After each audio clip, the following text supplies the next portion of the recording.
This part of the video is how to get characters that you don't need the debug menu for.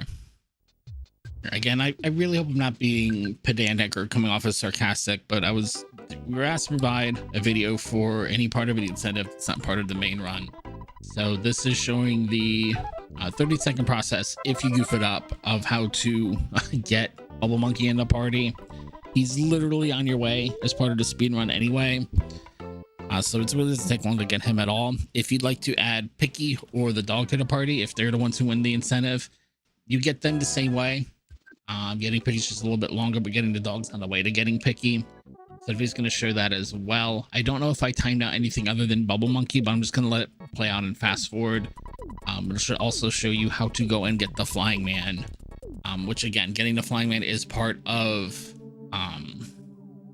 basically part of the run anyway. You literally go into the Flying Man house as part of the regular speed run, and it adds about 15 seconds to the run, if I remember correctly.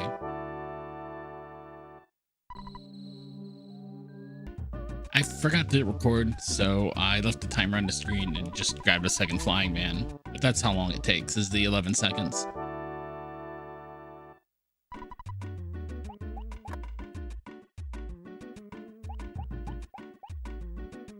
Now, if we have access to the mod that lets me get to the debug menu easily, this is how we would obtain the characters in that scenario. Normally, an easy way of getting access to the debug menu is to use a cliff skip here in Onet. And that's what I'm showing off here, is to get out of bounds and walk up to the top right corner of Onet, the very, very top right corner. And that lets you use the check button, the talk button, kind of like out of bounds of the entire world map. You're going to access the wrong part of memory, which will let you access the part of the game script that's got the debug menu in it.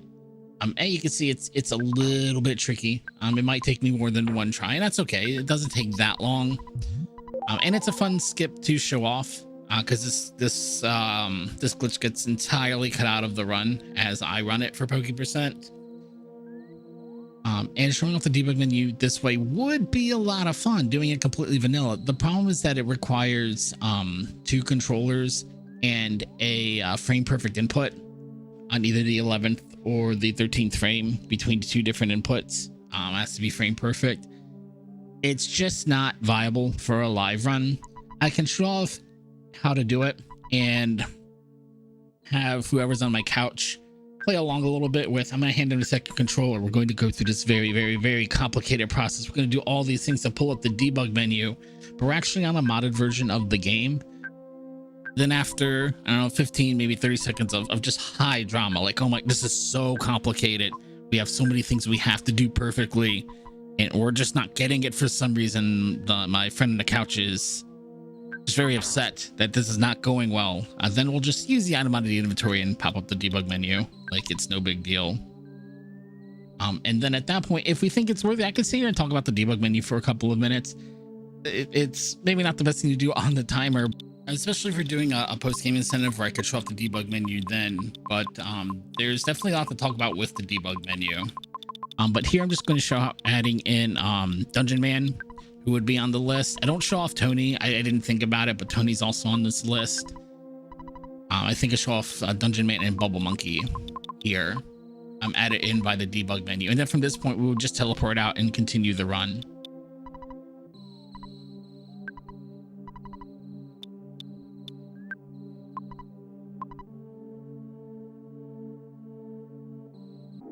Now, the really fun thing about adding Dungeon Man to the party for the Gygas fight is that he's a complete liability.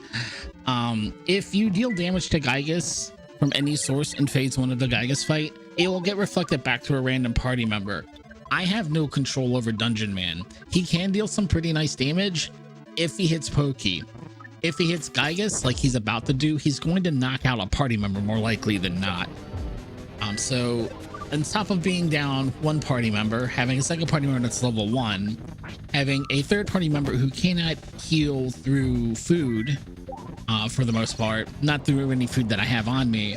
Now I have another party member who's actively trying to kill the party. That makes the last boss fight a whole lot of fun. This Gygas fight, the first the Gygas fight, is a lot of drama. It's a lot of intrigue. Like, I might win, I might not, might take an extra try or not. The incentive, the estimate, I should say, the estimate bump for the incentive accounts for this as well, because it might take an extra try or two, but it really makes things a lot more interesting than they normally are for this part of the fight.